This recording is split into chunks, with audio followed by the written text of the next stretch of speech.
Satu peninggalan sejarah di Gresik yang diyakini oleh masyarakat sebagai benda pusaka adalah keris Kiai Kalamunyeng. Keris Kolomunyeng atau juga disebut keris Kalamunyeng merupakan salah satu keris legendaris di bumi Nusantara ini. Menurut kepercayaan masyarakat, keris ini merupakan keris mistik. Konon, menurut cerita sejarah, kisah kepatuhan rakyat Giri Kedaton yang sekarang Kabupaten Gresik terhadap junjungannya, Sunan Giri Kedaton membuat Raja Majapahit merasa tersaingi dan merasa tak enak hati.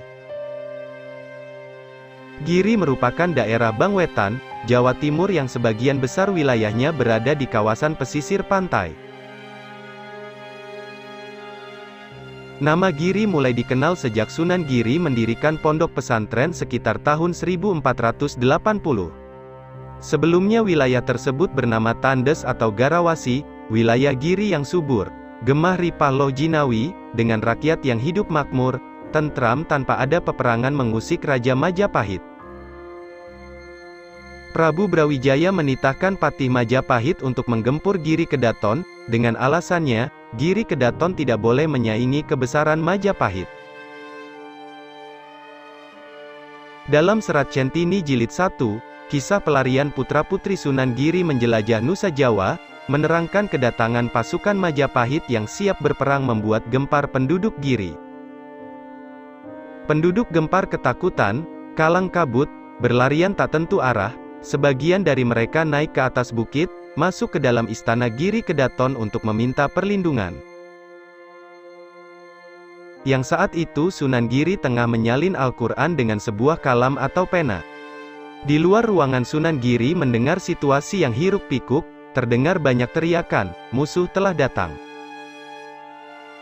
Sontak, pena yang ada di tangannya ia lempar ke udara sembari berdoa memohon pertolongan Allah.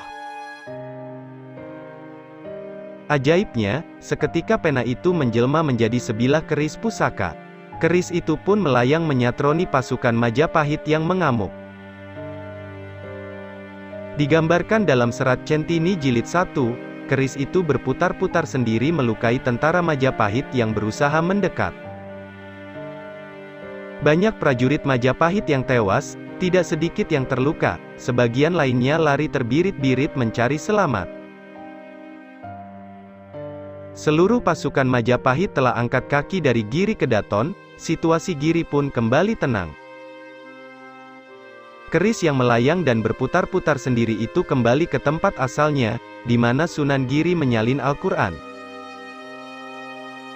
Sunan Giri yang tengah bersemedi kemudian membuka mata dan seketika kaget. Ia melihat keris yang tergeletak di hadapannya berlumuran darah. Semoga Gusti Allah mengampuni perbuatan hamba yang salah ini. Ucap Sunan Giri memohon ampunan kepada Allah. Dan di depan para prajurit Giri, Sunan Giri mentahbiskan keris yang berputar sendiri dengan nama Kalamunyeng, yang berarti pena yang berputar-putar. Dalam perjalanan waktu, Sunan Giri wafat dengan meninggalkan 10 putra-putri. Sunan Dalem, putra laki-laki tertua dari Garwa Padmi atau Permaisuri, yang menggantikannya.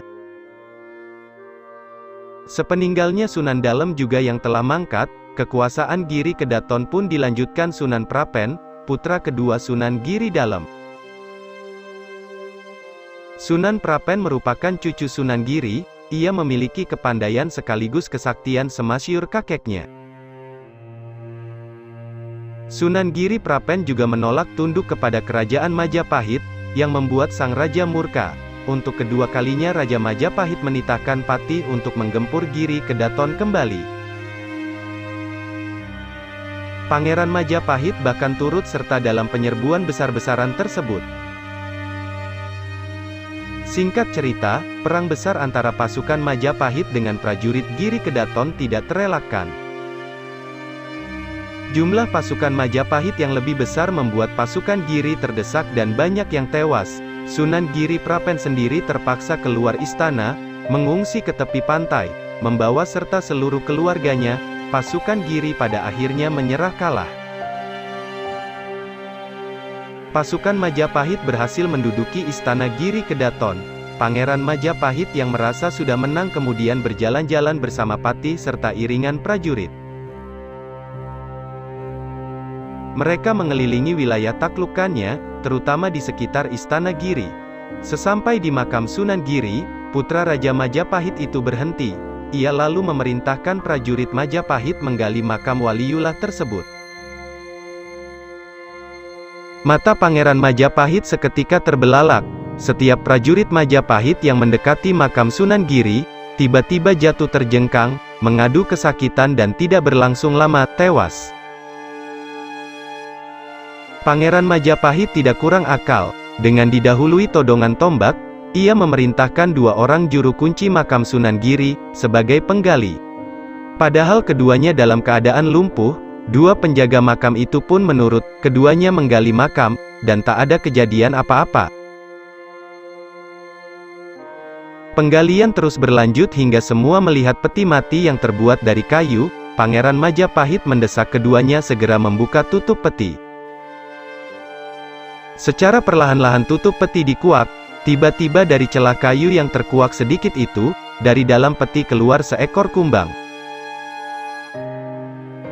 Awalnya seekor, namun dalam waktu cepat, menyusul kumbang lain. Kumbang-kumbang yang jumlahnya tidak terhitung itu pun melesat terbang dan menyerang pasukan Majapahit. Serangga itu menyengati para prajurit secara membabi buta. Para prajurit Majapahit mencoba melawan dengan senjata di tangan, namun kumbang-kumbang itu kebal.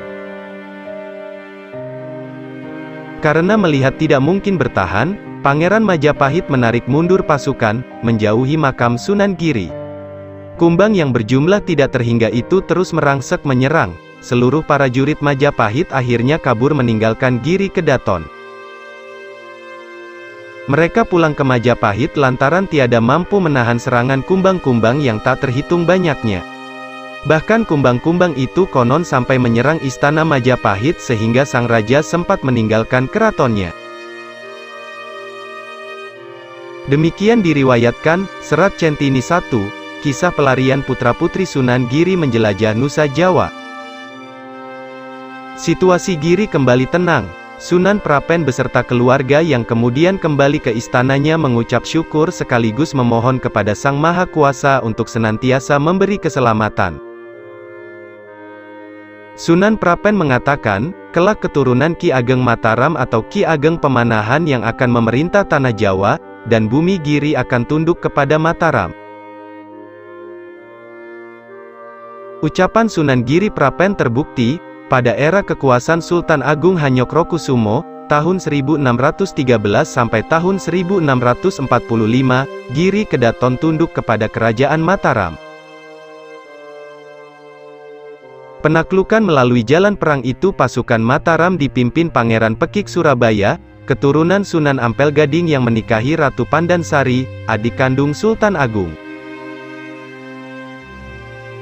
Sampai saat ini, cerita tersebut masih diyakini oleh masyarakat Demak dan sekitarnya.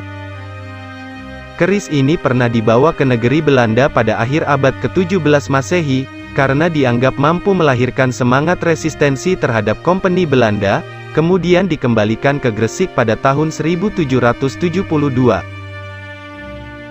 Keris ini sampai sekarang tersimpan di makam Sunan Giri dan replikanya tersimpan di Museum Daerah Kabupaten Gresik.